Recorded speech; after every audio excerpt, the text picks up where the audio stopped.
예, 안녕하십니까? 예, 박종신입니다. 여러분들 수험생 여러분들 고생 많이 하셨어요. 헌법 오늘 문제가 어떻게 출제했는지 대략 출제 논점하고 그다음에 난이도 출제 유형을 먼저 분석해 드리고 제가 어느 정도가 합격선이 될 것인지 예상해 드리도록 하겠습니다. 먼저 출제 영역 및 유형인데요. 우리 헌법 총론하고 기본권을 이렇게 나눠 놨을 때 각각의 출제 문항수는 보시는 바와 같습니다. 그래서 대한민국 헌법 총설, 헌법 총론 부분에서는 여기서 5문제가 나왔고요. 대개 이제 요 정도 나옵니다. 우리가 20문제 중에서 4문제 또는 5문제가 나오거든요. 평상시와 같다 해보시면 되겠고, 그다음에 기본권론이 나머지 15문제가 나왔는데 워낙 자유권적 기본권까지가 많이 나온다. 제가 항상 말씀드리는 게 자유권적 기본권까지가 10문제에서 11문제 나온다라고 했는데 그렇게 10문제 나왔어요. 경제적 기본권 2문제 나왔고, 이 정치적 기본권 문제는 사실은 독자적으로 나오진 않았는데 재외국민 보호원에서 이 국민투표권이 하나의 지문으로 선지로 나왔어요. 그 청구적 기본권은 5가지 중에서 역시 재판을 받을 권리가 나왔고요. 그다음에 사회적 기본권 2군데에서 나왔어요. 근로의 권리 관련된 부분하고 사회적 수호권이 출제가 됐습니다. 여러분 보시는 확인형, 해석형, 판단형 이게 도대체 무슨 소린가라고 할지 모르겠지만 이 확인형 문제는 헌법 조문 또는 헌법 부속 법률의 조문을 묻는 그런 문제가 됩니다. 그래서 너 조문 아니? 이런 얘기예요. 이게 이제 그 각각 6문제가 나왔고요. 총설에서 해석형 문제에서는요.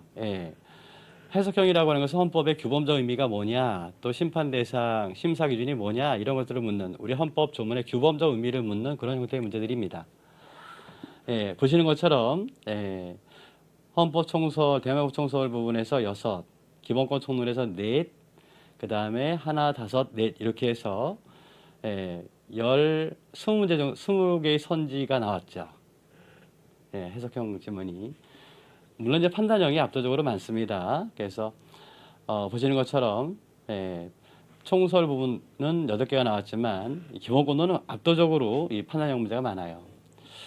사실 그 지난 3월달 문제가 특징이 뭐였냐면 최신 판례를 도배를 했다. 이른바 그런 형태의 문제가 국회직 문제, 국회직 8급 문제, 그 국회직도 입법고시 문제하고 8급 문제 다른데요. 8급 문제 유형이 그런 형태의 문제였었어요. 근데 이번에 문제는 다행히도 그 원래 우리 그 경찰헌법에 나오는 유형대로 출제됐다 이렇게 말씀드릴 수 있겠습니다. 그래서 최신 판례뿐만 아니라 단원별로 핵심적인 중요한 판례들은 그것이 최신 판례가 아니더라도 꾸준히 나온다는 거. 그래서 우리가 공부를 할 때 여러분들 이 점을 아주 유의하셔야 돼요. 그래서 필수 판례라고 하는 이 대목을 여러분들이 잘 정리하셔야 됩니다. 그 부분이 약하면 고득점을 하기 어렵죠. 자, 이걸 난이도로 분류해 봤을 때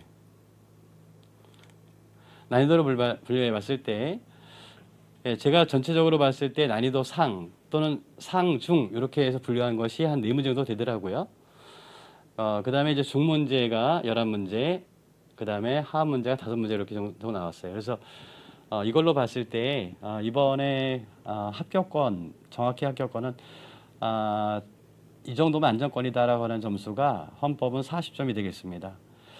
다만 이제 중문제라 하더라도 경우에 따라서는 수험생 우리 교수들이 본 시각하고 수험생이 느끼는 체감 난이도는 좀 다를 수 있기 때문에 한 2문제 정도 여유를 둔다면 6문제 정도 틀렸다고 해서 우리 이번 시험에 합격 못할 거다 이렇게 말씀 못 드리겠어요. 이 정도만 해도 다른 과목과 연계선상에서 충분히 합격하실 수 있다 이렇게 말씀드릴 수 있을 것 같습니다.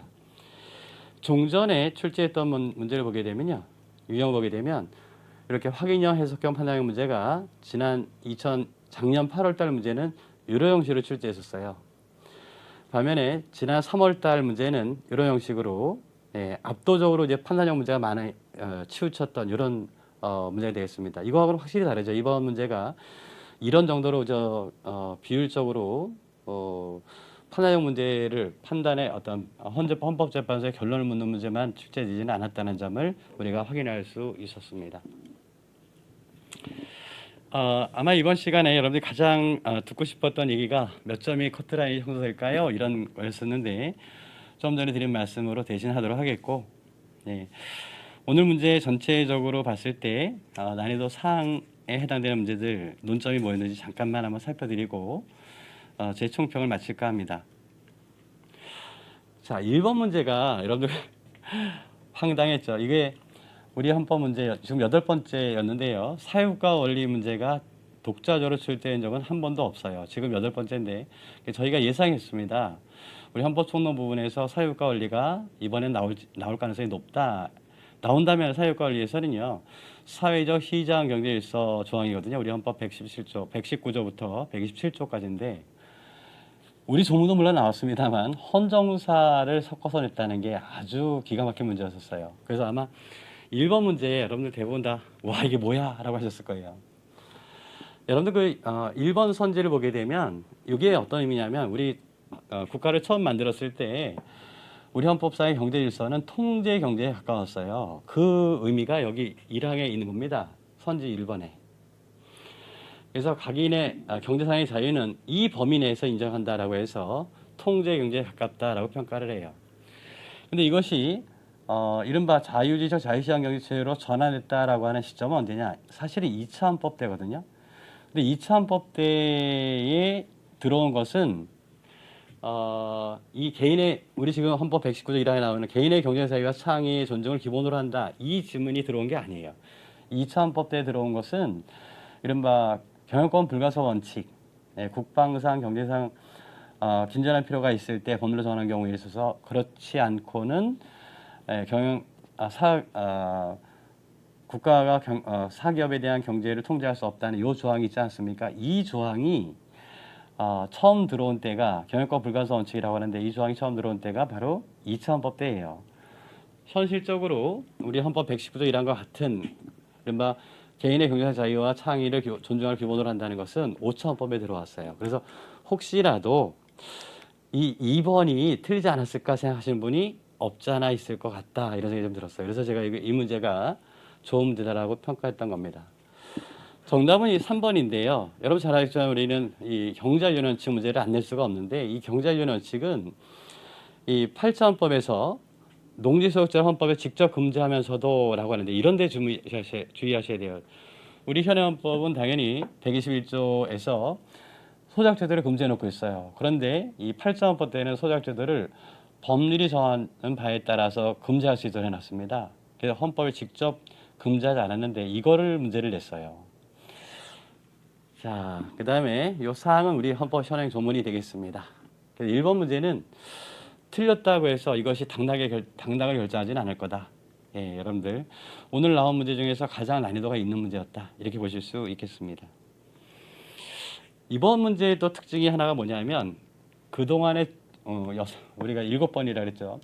7번 동안 자주 출제하지 않았던 논점을 골고루 출제다. 이게 사실은 우리 그 경찰헌법의 특징이거든요. 논점을 빠뜨리지 않는다. 이게 이제 우리 경찰헌법의 특징인데 그런 문제들이 4문제가 나왔습니다. 그 중에 한 문제가 3번 문제 재국민 보호 문제가 나왔는데요. 예, 이 문제가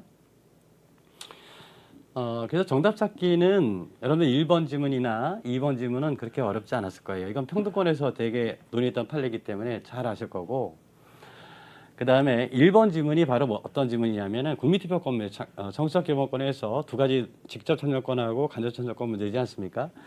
그 직접 참여권에서 국민투표권자의 범위를 어디까지 볼 것이냐. 여러분 잘 아세요.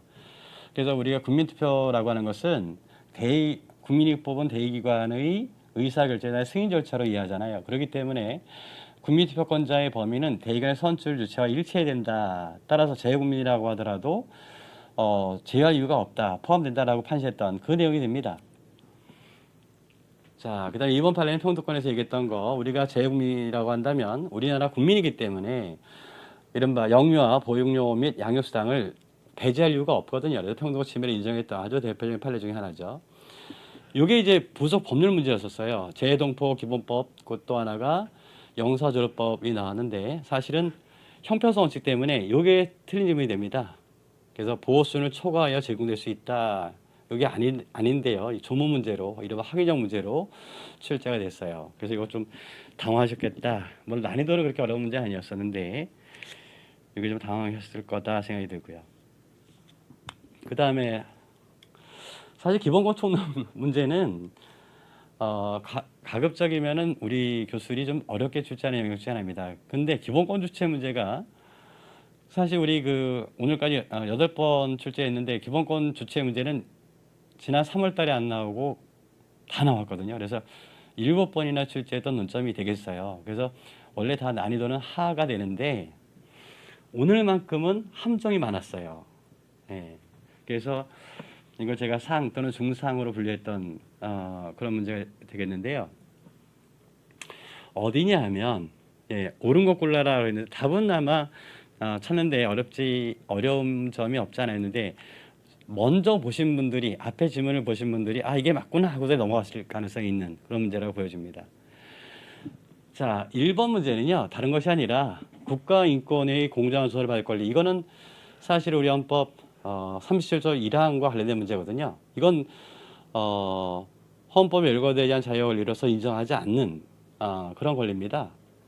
그래서 이게 틀린 것이고, 그 다음에 근로의 권리 중에서 외국인의 기본권 주체 문제에서 두 가지가 있지 않습니까? 일할 자리와 일할 환경인데, 일할 자리는 내가 기본적으로 일을 하고 싶은데 일자리가 없는 사람이 근로기회 제공 청구권을 행사하는 것이 바로 일할 자리에 관한 권리예요. 이거는 국가에게 적정인 행위를 요구하는 것이기 때문에 이게 사회적 기본권입니다. 그래서 이거는 국민에게만 인정되지 외국인에게 인정되지 않아요.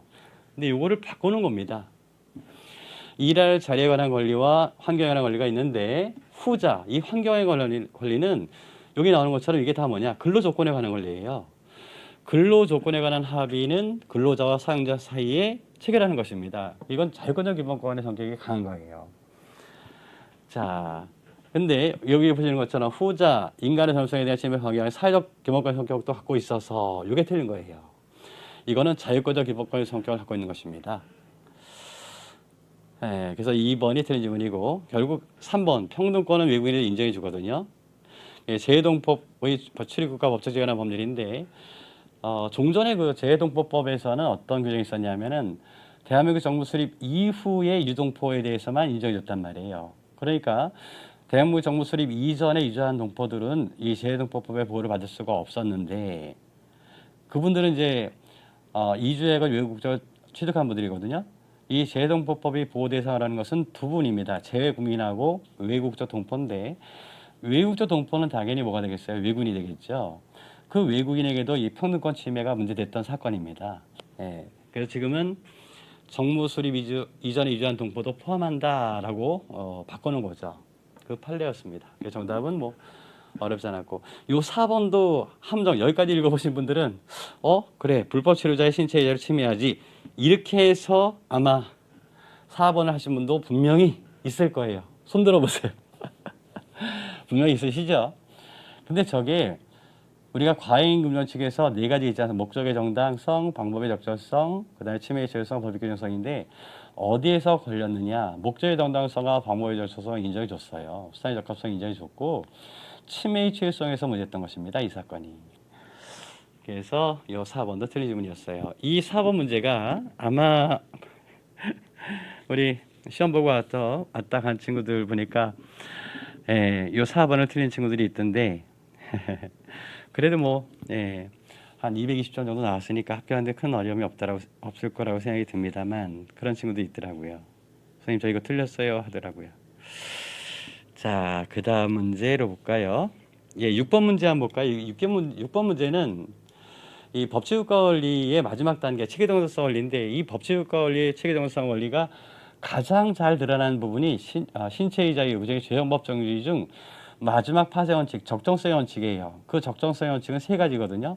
책임주의, 책임과 형벌 간의 비례 원칙, 그리고 형벌 체계상의 균형성 원칙. 이 세 가지인데 그 세 번째와 체계정당성의 원리가 아주 직결되어 있습니다. 이 문제를 잘 섞어서 낸 문제예요. 이 문제가. 6번 문제가.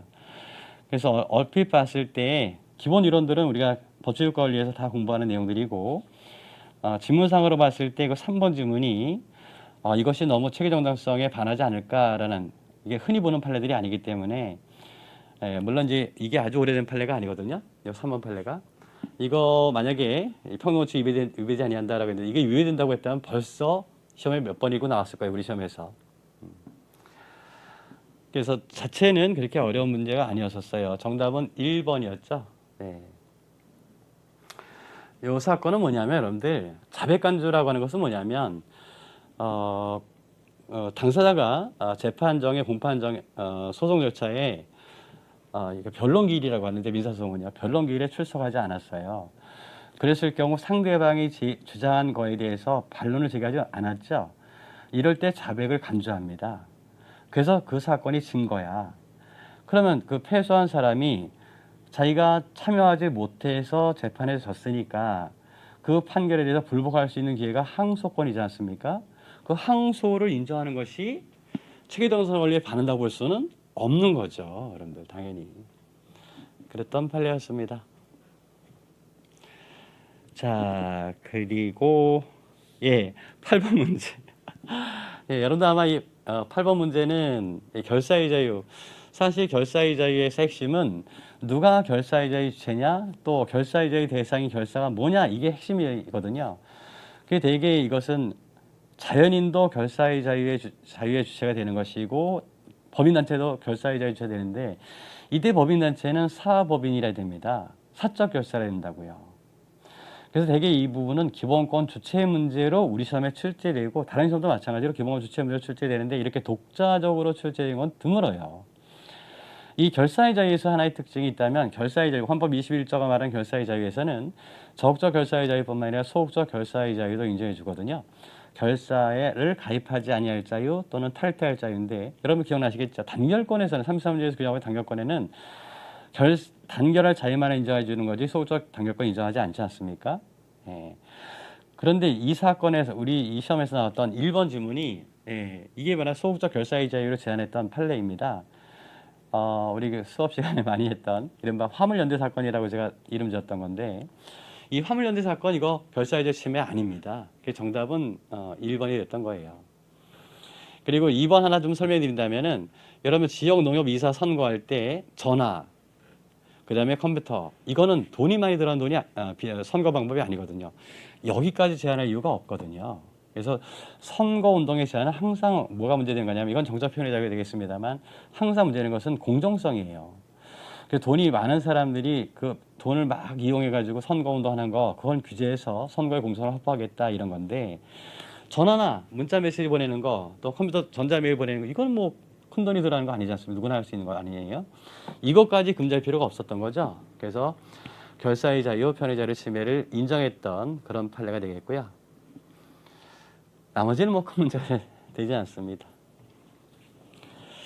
자, 그리고 되게 다 문제가 이렇게 어렵지 않았어요, 여러분들. 실제로 조합형 문제, 우리 14번 같은 경우에 조합형 문제가 나왔습니다만 사실 내용 물어보게 되면 다 기본서에서 다 공부하는 그런 판례가 되겠고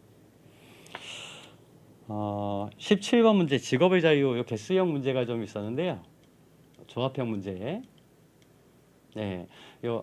여러분들 그 개인정보 자율조건 문제에서 이거 틀린 분은 아마 없을 거예요. 제가 어떻게 구별하라고 그랬어요? 상세 증명서하고 기본 증명서하고 나눠 구별해 둬라. 그렇게 말씀드린 바 있어요. 상세 증명서 교부청구권 인정해 주는 것은 개인정보 자율권 침해를 인정하지 않습니다. 이것만. 우리 가족관계등록법 사건이 3가지가 있는데 그 3가지 중에서 얘만 침해가 아니었다고요. 그거 모르시는 분은 아마 없을 것 같고 이 직업의 자유에서 역시 그 개수형 문제로 나왔는데요. 옳지 않은 것이 몇 개냐 이런 얘기인데 이런 문제가 사실은 어려웠을 거예요. 근데 여러분 안경사 사건하고 이른바 안경영 사건하고 약국 판결하고 여러분 구별하시라는 거. 그래서 약사 면허를 가지지 않은 사람은 그 약국 개설할 수 없다는 거 헌법 불합치가 되지 않습니까? 그런데 똑같이 안경사 면허를 갖고 있지 않은 사람은 안경점을 개설할 수 없도록 해놨단 말이에요. 이거는 헌재가 합헌으로 봤어요. 그 이유까지 제가 설명해 드린 바 있습니다. 기억하시겠지만 당시 헌법재판소 5명의 의견은 불합치 의견이었어요. 똑같이 약사 사건과 똑같이. 근데 위헌 결정 내리려면 재판관 6인의 찬성이 필요한데 정족수를 채우지 못해서 결국 이것은 합헌 결정을 받은 겁니다. 잘 아실 거고 이런 경우 직업자유 침해 인정한 예는 없다. 역시 마찬가지고요. 그 다음에 여기서 틀린 것은 기억과 미음이에요. 여러분 명확성 원칙 나왔죠? 이 명확성 원칙은 제가 10가지만 기억해 두라 그랬어요. 그 10개의 판례만 기억해 두고 이거는 거기에 해당 사항 없어요. 그다음에 유사건 같은 경우에는 아동학대 관련 범죄가 행위형이 여러 가지이기 때문에 여러분 잘 아시겠지만은 모든 아동학대 관련 범죄를 다 자격 취소 사유로 하면 안 되죠. 그래서 뭐로 해놓은 거야? 재량으로 해놓은 거예요. 재량으로. 그렇다면 직업의 침해를 인정할 수가 없었다 이렇게 봐야 되겠습니다. 획일적으로 처리한 것이 아니기 때문에. 자, 그 다음에 한 문제만 더 보도록 하겠습니다. 19번 문제로 오시게 되면 이게 좀 여러분들 좀 어려웠을 것 같아요. 이 사회적 수업과 문제인데 여기서 가장 적절한 것이 뭐냐 이렇게 물었습니다. 이 문제에서는 이것도 제가 나름 사실 별건 아닌데 우리 수험생들께서 좀 헷갈릴 만한 문제다 그래서 제가 난이도 상으로 분류했던 문제 중에 하나입니다. 자, 거기서 정답은 3번이 정답이 돼요. 쉽게 말하면 명예퇴직 수당이라는 게 뭘까? 이거는 임금의 보전이나 퇴직 이후 생활 안정을 보장하는 사회보장적 급여가 아니라 조기 퇴직을 유도하기 위한 특별 장려금이다. 이게 명예퇴직이에요. 우리가 명퇴라고 하는 말이 정년 전에 그만두는 분들에게 그만두는 것을 우리가 명예퇴직이라고 한다고요. 그럼 명예퇴직을 장려하기 위해서 조장하기 위해서 뭔가 혜택을 드려야 되겠죠. 그게 바로 이 명예퇴직 수당이라는 것입니다. 그것만 아셨다면 이 문제는 어렵지 않았었는데 문제는 1번 문제가 좀 깔깔했을 것 같아요. 사실은 우리 헌법재판소가 약간 오해할 만한 여지를 이 사회보장 수급권에 대해서 헌법상 기본권이냐 법률상 권리냐 이런 점에 대한 논란을 일으킬 만한 소지가 없잖아 있는 판례를 합니다. 그런데 여러분 사회적 기본권은 말입니다. 자유권적 기본권이 아니기 때문에 원칙적으로 자유권적 기본권이 아니기 때문에 국가에게 적정인 자격이나 급부를 선고하는 거예요. 그런데 사회적 기본권은 그 내용 자체가 법률로 규정했을 때 비로소 행사할 수 있는 것입니다. 그래서 법률적 차원의 권리라는 의미로서 법률상 권리다 이런 의미예요. 여러분들 우리가 최저임금에 관한 권리 있지 않습니까? 우리 헌법 32조 1항에서 최저임금에 관한 최저임금제를 시행한다라고 되어 있기 때문에 최저임금에 관한 권리는 명문화되어 있는 것입니다. 우리 헌법 32조 1항에서. 그렇지만 최저임금에 관한 권리를 행사할 수 있느냐 32조 1항을 통해서 그건 못하는 거예요. 그건 못합니다. 법률로 만들어지기 전에는 행사할 수 없는 거예요. 사회적 기본권 자체가. 여러분들 우리가 34조 1항에서 인간다운 생활 권리를 그려놓고 있지만 그러니까 인간다운 생활 권리는 분명히 헌법상 기본권이에요. 그렇지만 인간다운 생활 권리를 행사하려면 그것을 구체화시키는 구체적인 내용을 형성하는 법률이 있을 때만 비로소 행사할 수 있다고요. 뭔지 아시겠죠? 그래서 산재 피해 근로자에게 인정되는 산재 보험 수급권은 헌법상 권리이며 라고 되어 있는데 헌법재판소는 그 의미가 이 사건에 판시한 이게 2005년도인가 나온 판례인데요. 이 사건에 판시한 내용은 헌법에서 직접 행사할 수 있는 권리라는 의미가 아니야. 이런 뜻이에요. 이게 법률상 권리다라는 의미가. 따라서 개인에게 국가에 대한 사회보장, 사회복지, 재해예방 등과 관련된 적정의 급부성권도 인정된다라고 했는데 이 의미가 헌법상 권리이기 때문에 법률이 없어도 적극적으로 급부성권을 행사할 수 있어 이렇게 이해하는 거예요. 이게. 그래서 사실 그 문장 그 취지가 어떤 의미로 이걸 이해해야 될 것이냐 문제는 사실은 이걸 똑 떼어서 해석한다는 것은 사실은 오해 여지가 분명히 있어요.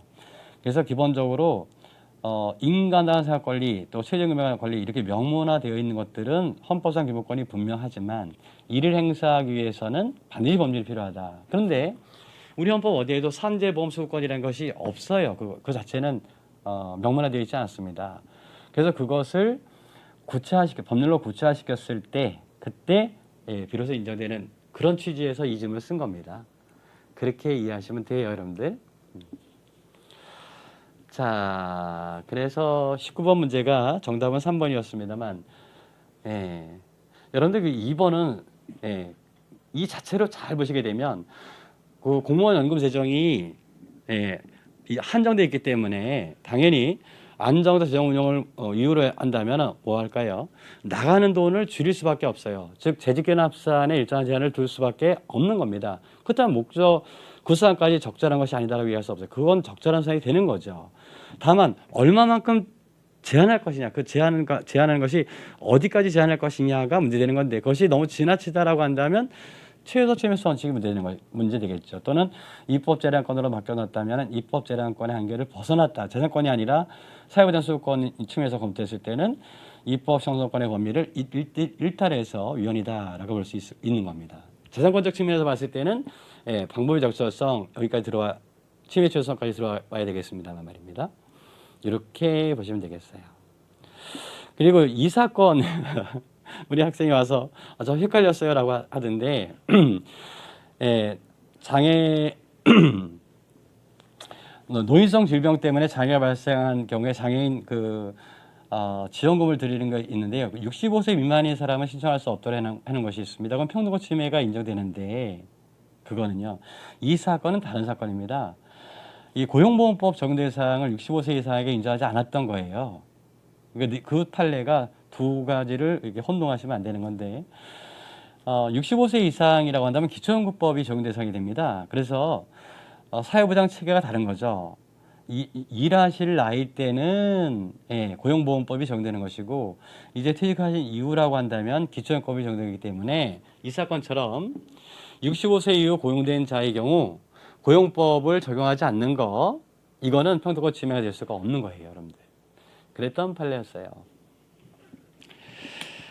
자, 이 정도만 해두죠. 아마 나머지 문제들은 되게 중 또는 하 문제였기 때문에 여러분들 정답 찾기는 그렇게 어렵지 않으셨으리라고 생각이 듭니다.